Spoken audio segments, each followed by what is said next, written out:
Você já experimentou tirar força da fraqueza? Você já experimentou colocar o amor em prática? Viver um amor prático em relação às outras pessoas? A paz do Senhor para você, que Deus continue te abençoando grandemente. Sou Jane Martins de Souza, professora e superintendente de Escola Bíblica Dominical. Para mim é uma satisfação enorme estar aqui semanalmente, juntamente com você.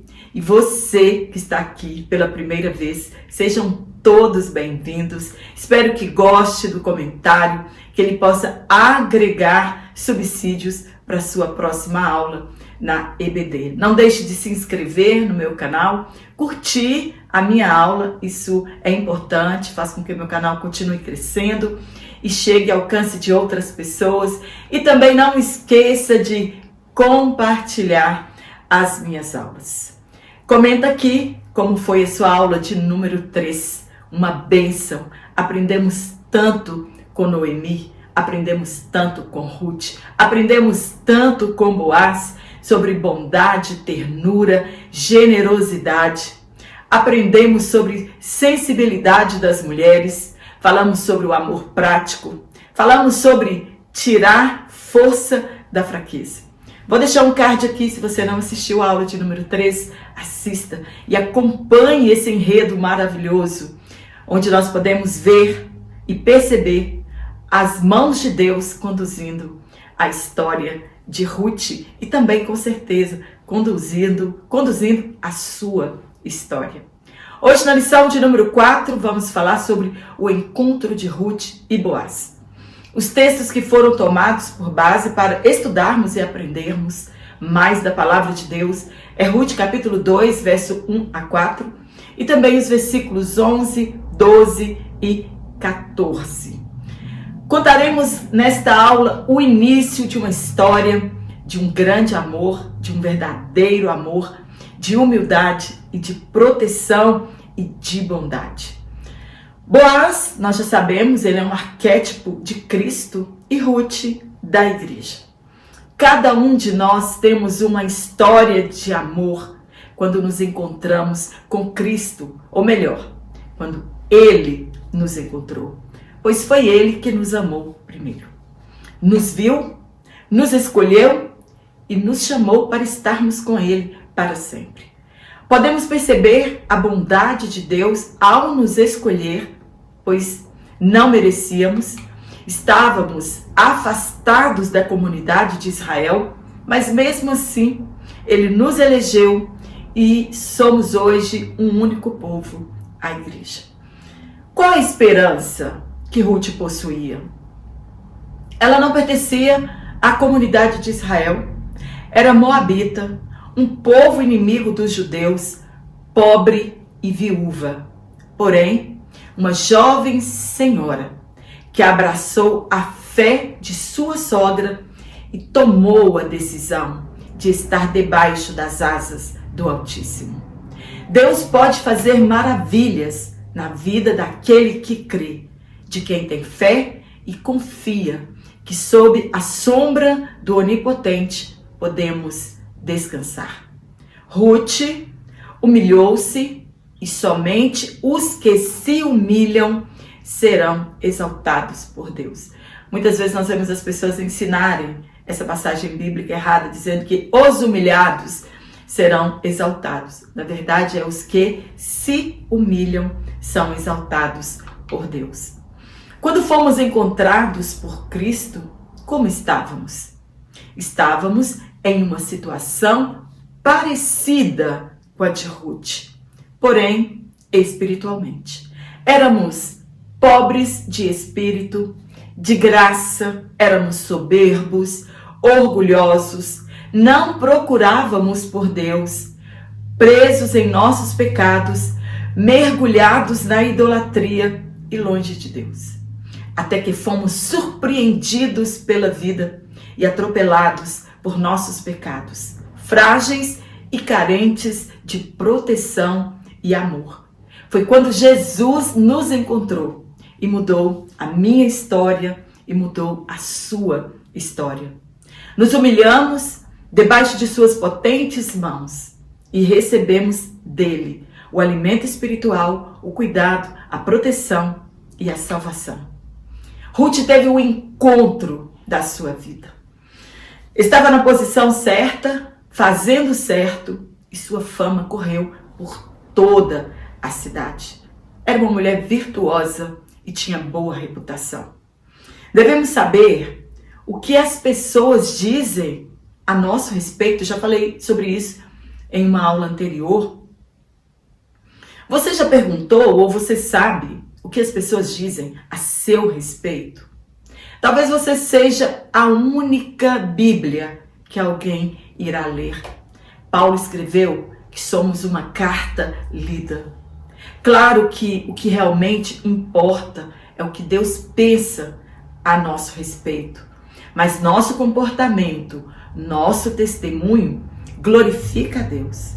O que somos fala do Deus que servimos. Ruth, ao tomar a decisão de seguir sua sogra e servir a Deus, sabia de suas responsabilidades e não fez por interesse, mas por amor e bondade. Decidiu dedicar sua juventude em cuidar de sua sogra e ela confiou na justiça divina.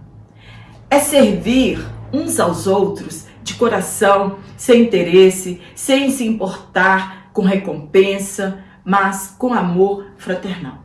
É assim que ajudamos. Nunca faça alguma coisa aos outros esperando recompensa material ou devolução de favor. Faça tudo para a glória de Deus. Pois todas as vezes que fazemos algo em prol de alguém, isso rende graças a Deus. Nada que façamos deve render graças a nós e sim a Deus. Todo louvor é dele e para ele. Em apenas um encontro entre Ruth e Boaz, Deus solucionou 2 problemas. O problema familiar de Ruth e Noemi. Elas precisavam de um remidor que fosse devolvida a sua propriedade e configurar o plano de salvação. Deus traçou os ancestrais de Cristo, fez uma mulher improvável se tornar provável e ser uma ancestral de Jesus Cristo, do Salvador do mundo. Era um plano que seria revelado no futuro, em Jesus. Paulo escreveu que Jesus Cristo era um mistério oculto em Deus. Enquanto o mundo andava despercebido quanto à salvação, Deus estava colocando em prática o plano redentor. É Deus conduzindo a história com as suas mãos. É sempre Deus no controle de todas as coisas.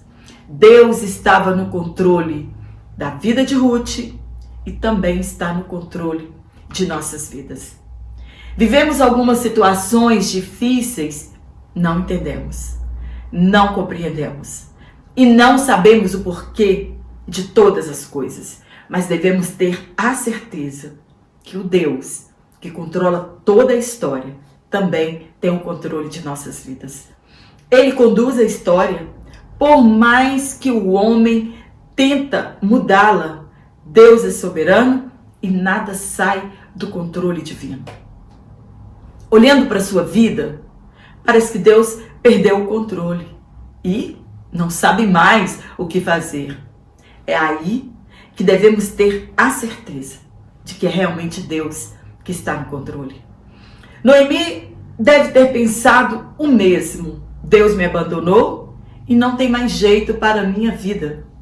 Deus provou a ela que sempre esteve no controle de tudo. Ruth também viveu a mesma experiência de saber que Deus estava no controle soberano da situação, mas não é tão fácil quanto imaginamos. Ver a vitória de Ruth no final é maravilhoso. Entretanto, ela teve de trilhar um caminho de humilhação que não foi nada fácil. No tópico 1, nós vamos falar sobre Boaz, o remidor. No ponto 1, um homem próspero. Para ser um remidor, ele tinha que ser próspero. Boaz, então, aparece no capítulo 2 do livro de Ruth. É descrito suas características, valente e poderoso, ou rico e influente, como encontramos em algumas traduções. E ele era da geração de Elimeleque. Os termos referem-se ao caráter íntegro e à influência de Boaz. Ele possuía uma plantação de cevada, e a cevada, ela possui alguns aspectos que são semelhantes ao café, como sabor, cor e aspecto, porém, são livres da cafeína. É uma substância que estimula o organismo, a cafeína. A cevada é utilizada para este fim, para quem é amante da bebida, do café, mas não pode realizar o consumo de café com cafeína devido aos seus efeitos. E a cevada também é usada para fabricação do malte, para fabricar a cerveja. E também ele tinha uma plantação de trigo e muita gente a seu serviço, tanto de homens quanto de mulheres. Ele reunia as qualificações para cumprir o papel de remidor. Precisava ser um parente próximo, e Jesus, para tornar-se nosso remidor, veio em carne aqui e tornou-se nosso irmão. Pois por intermédio dele fomos adotados e denominados irmãos de Jesus e filhos de Deus, um parente próximo. Porém, Boaz tinha um problema. Havia um parente mais próximo do que ele. Ele precisava ter recurso para pagar o resgate. Ele possuía muito dinheiro e propriedades. Então ele preenchia as características de um resgatador ou de um remidor. Jesus também. Ele teve de pagar o nosso resgate. Porém, não foi com riquezas materiais, e sim com o seu precioso sangue. Pois o dinheiro, ele não pode comprar a nossa libertação do pecado. E por último, o parente resgatador deveria estar disposto a pagar o valor do resgate. O parente mais próximo desistiu de ser o resgatador, pois toda a sua fortuna também estaria comprometida. E Boaz, então, teve a oportunidade de pagar o resgate e tomar para si uma esposa. Jesus também estava disposto a pagar o resgate por nós, quando se entregou em uma cruz e derramou seu sangue puro. No ponto 2, Goel e Levi. Encontramos aqui a lei do parente resgatador em Levítico e a lei do levirato em Deuteronômio. Goel traduzido é parente mais próximo, enquanto Levi traduzido é cunhado. Não podemos afirmar qual era o grau de parentesco de Boaz com Elimeleque. Alguns sugerem que fosse um sobrinho, um primo, ninguém sabe ao certo qual o grau de parentesco. Por ser relatado que ele era da geração de Elimeleque.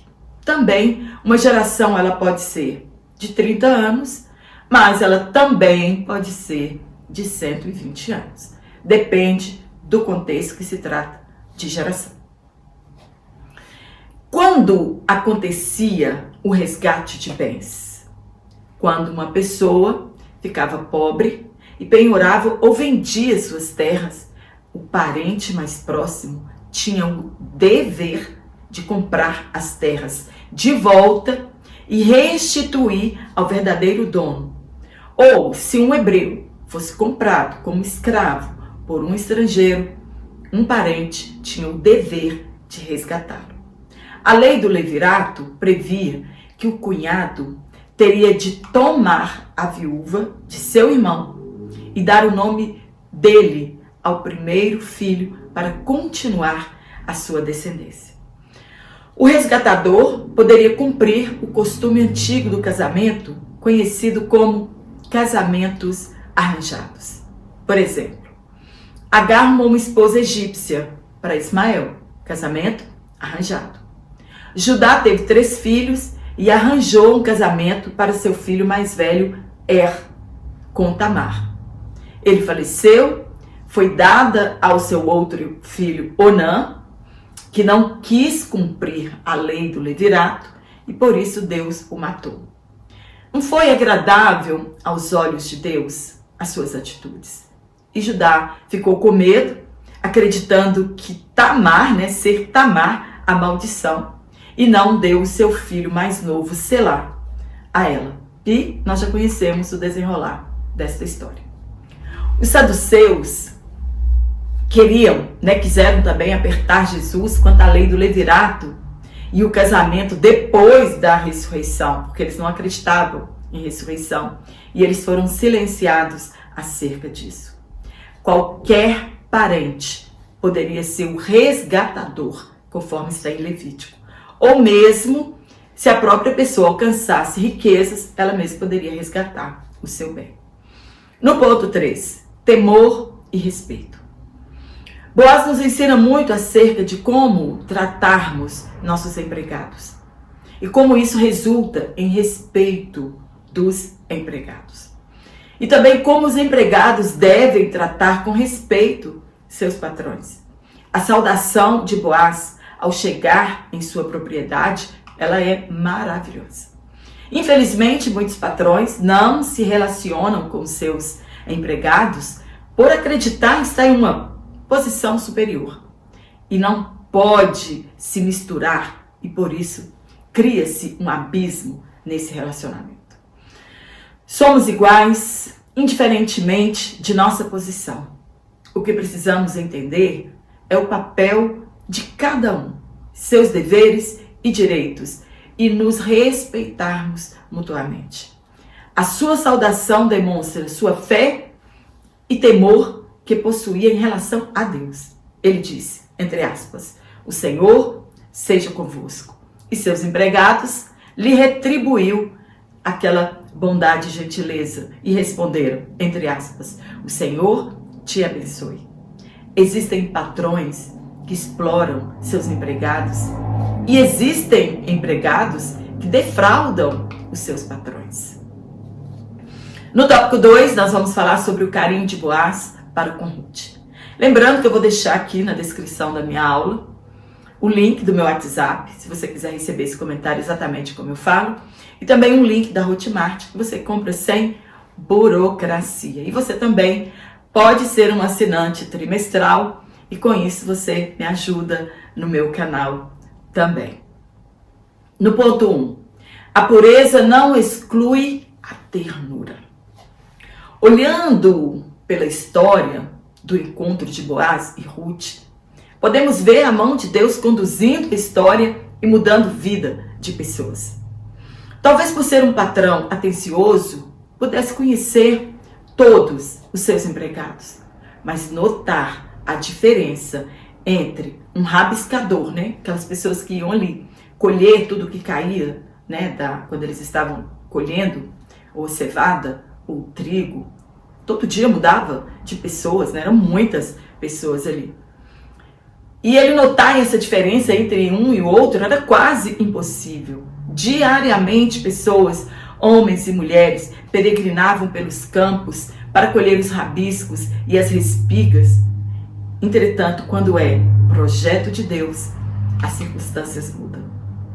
Boaz percebeu a presença de Ruth, uma jovem linda e pobre.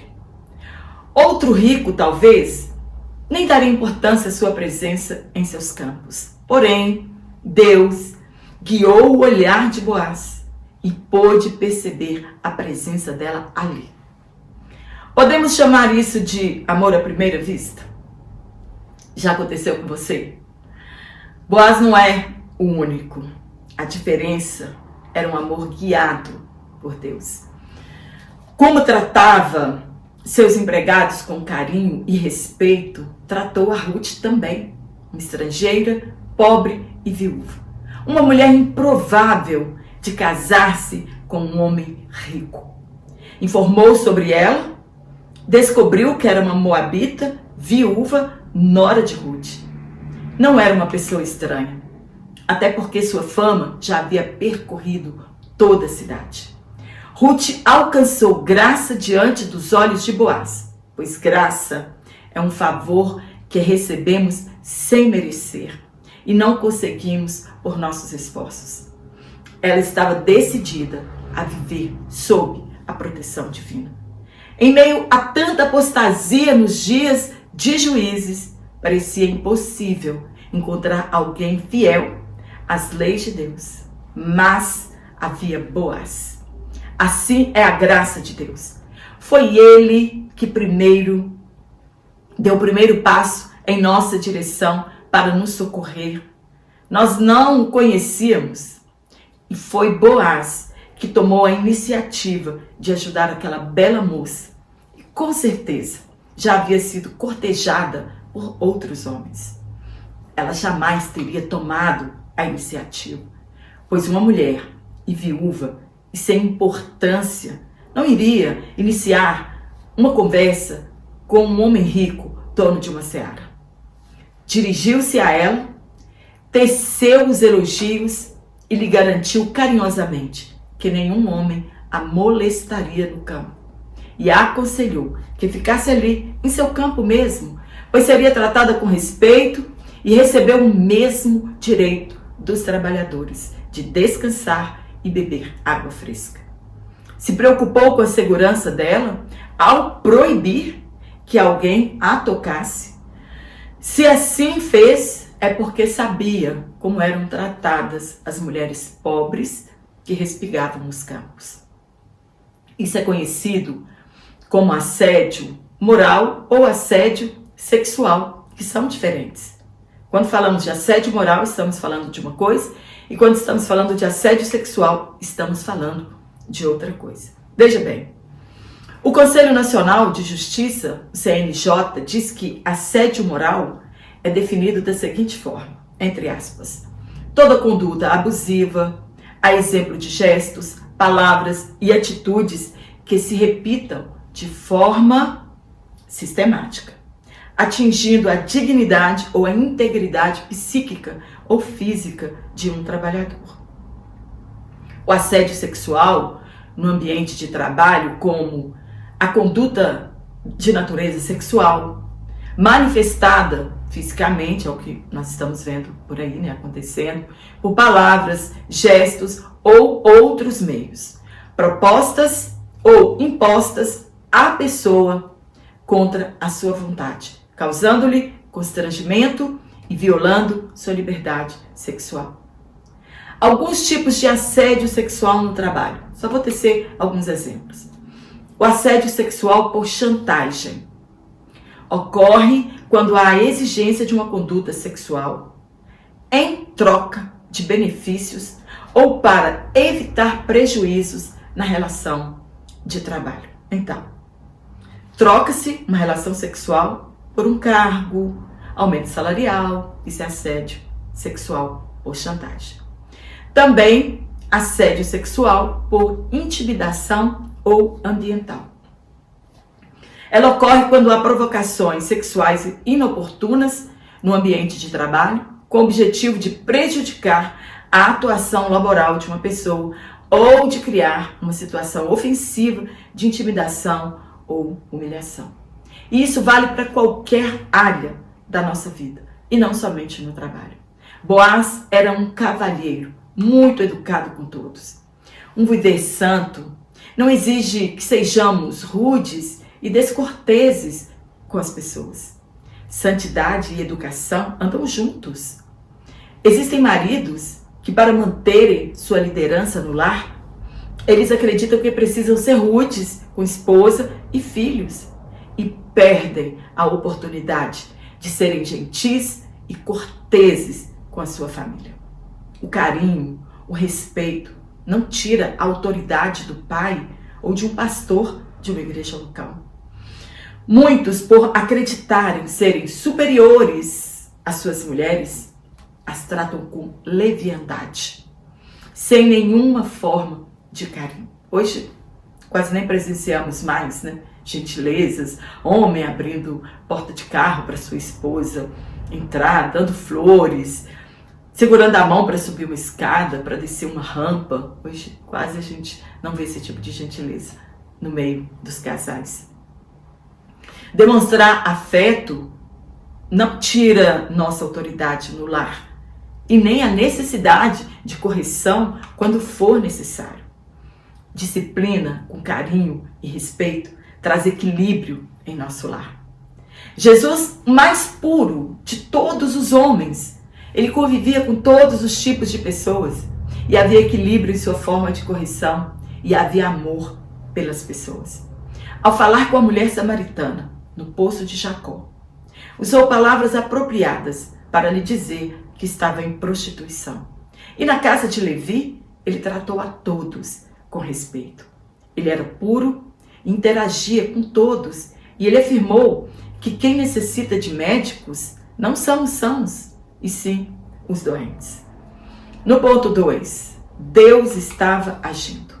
Disso nós não temos nenhuma dúvida que era Deus agindo na vida de Ruth. Ruth, depois de ouvir tudo o que Boaz lhe falou, não teve outra reação senão a de que não merecia tanto apreço, tanta generosidade, tanto cuidado, assim como nós. Não merecíamos que Jesus morresse em nosso lugar. Ela então humilhou-se diante dele e de tanta generosidade. Não havia o que fazer a não ser render-se a tanta graça imerecida. O salmista escreveu que quem somos nós para que Deus se lembre de nós. Ruth confiou nas promessas de Boaz, que cuidaria dela, e não olhou para o seu passado e sua idolatria. Agora ela olharia e confiaria naquelas promessas. Alegrou-se, pois sabia que o tempo de cantar havia chegado. Assim deve ser você, olhar somente para Jesus e confiar em sua proteção. Devemos aprender de Jesus. Ele é manso e humilde e tem muito a nos ensinar. O que abriu as portas para Ruth? Seu bom testemunho. Um bom testemunho abre portas no mundo físico e no mundo espiritual. O que as pessoas falam a nosso respeito, do nosso caráter, da nossa moral, abrirá portas ou as fechará definitivamente. Jesus falou no Sermão do Monte que somos luz e sal da terra. Ele estava afirmando que nosso testemunho pessoal é uma maneira de evangelizar o mundo. Alguns dizem que ninguém tem nada a ver com sua vida. Isso é certo. Porém, nosso testemunho, ele fala muito da nossa fé e do Deus que nós servimos. Somente devemos dever ao mundo o amor. Nada mais. No ponto 3, sensível e espiritual. Boaz sabia conciliar suas virtudes sem exceder ou fraquejar em alguma. Conciliou firmeza moral e sensibilidade, ternura e espiritualidade. A nossa vida deve ser equilibrada e temperada e sem extremos.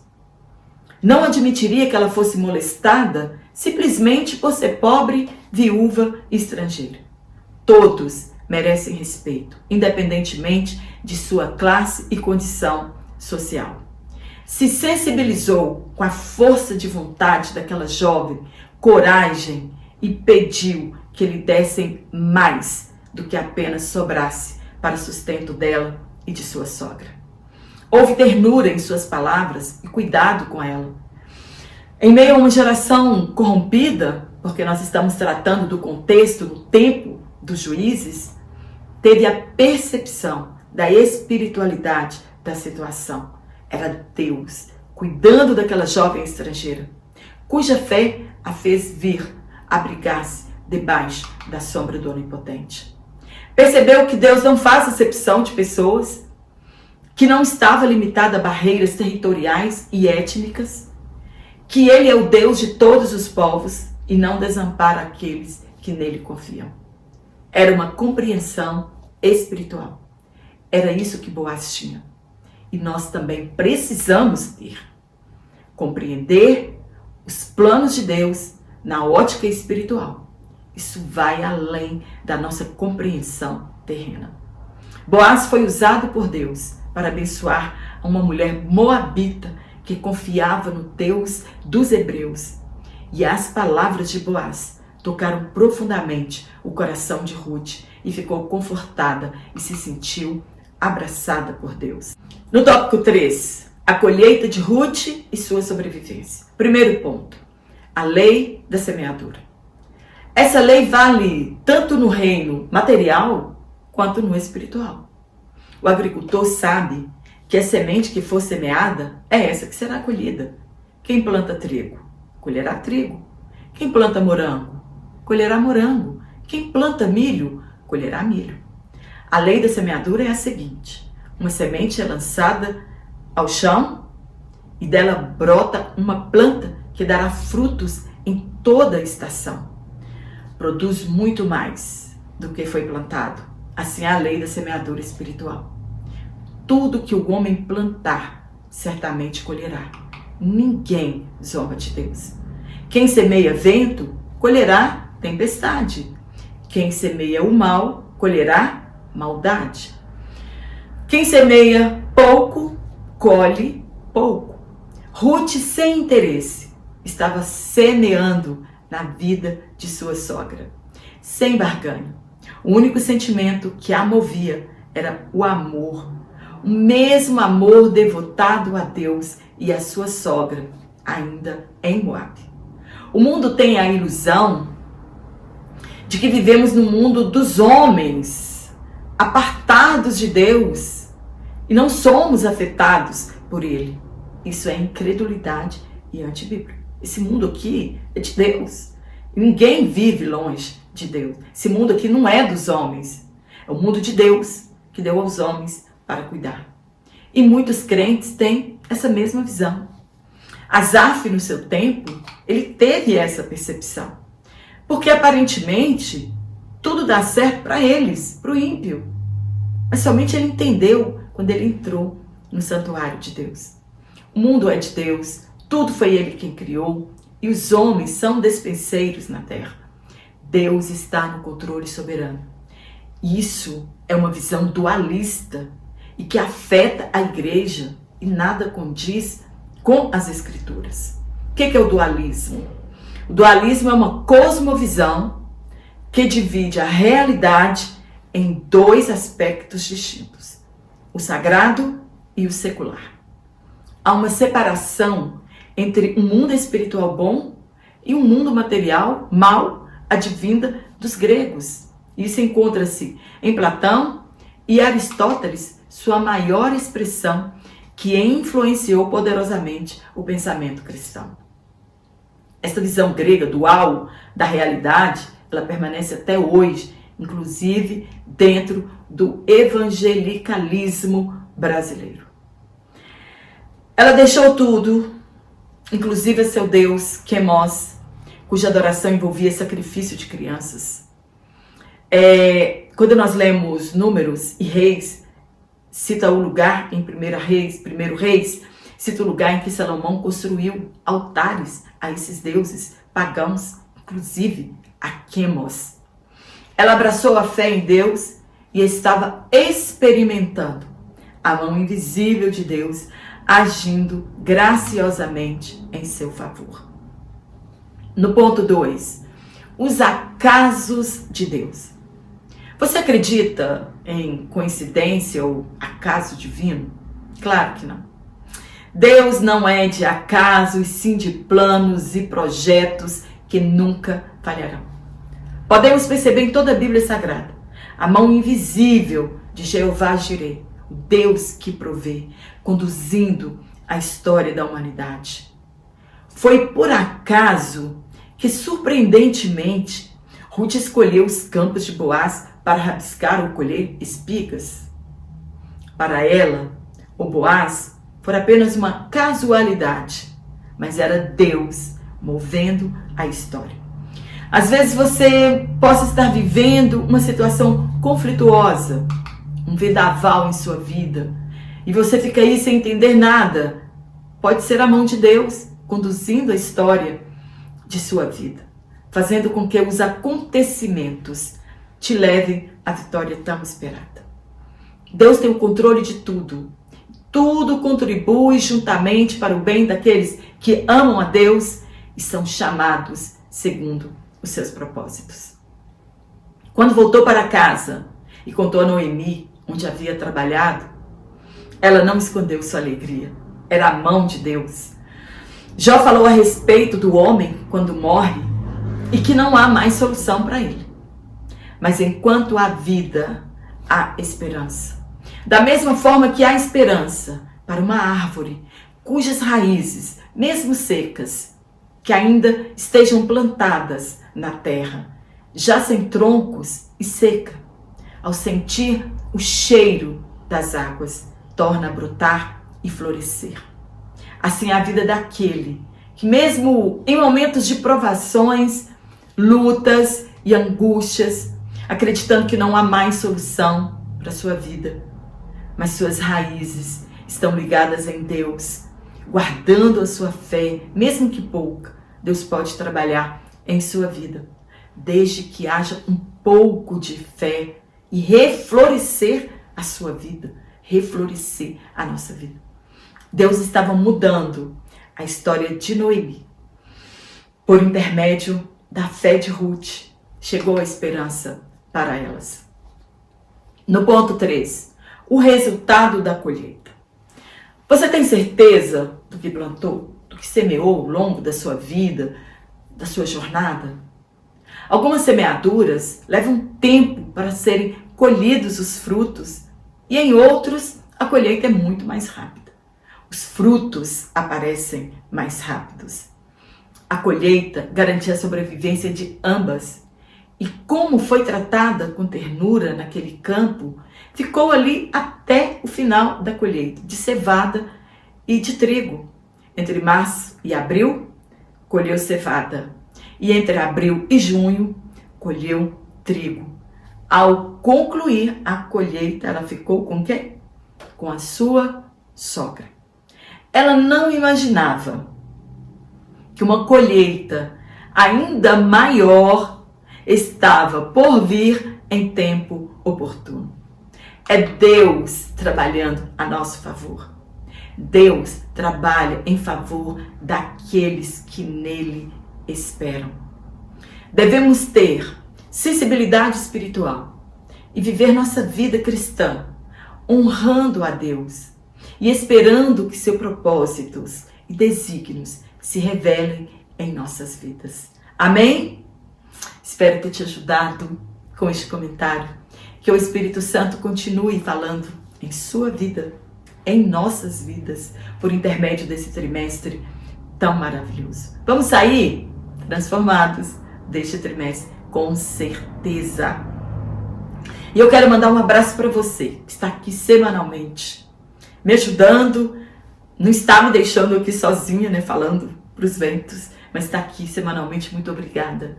Você que se inscreveu no meu canal, muito obrigada pelo carinho, os comentários, você que compartilhou, isso ajuda o crescimento do meu canal. Eu sou muito grata a Deus por essa oportunidade de estar aqui com você semanalmente. Mas eu quero mandar um abraço para aquelas pessoas que me pediram. Manchane, manda um abraço aqui para nós. E eu quero mandar um abraço para a querida irmã Ana Paula, em Maceió, um abraço. Para o pastor José André Cardoso, em Umburanas, Bahia, está aqui o nosso abraço. E também para a nossa irmã Maria Tereza, em Nazaré da Mata, Pernambuco, que está sempre aqui. Meu muito obrigada. Que a paz de Cristo esteja sempre em sua vida. E que o Espírito Santo continue trabalhando em nossas vidas e que Deus continue conduzindo a nossa história aqui. Eu te espero aqui na nossa próxima aula, se Deus assim nos permitir então.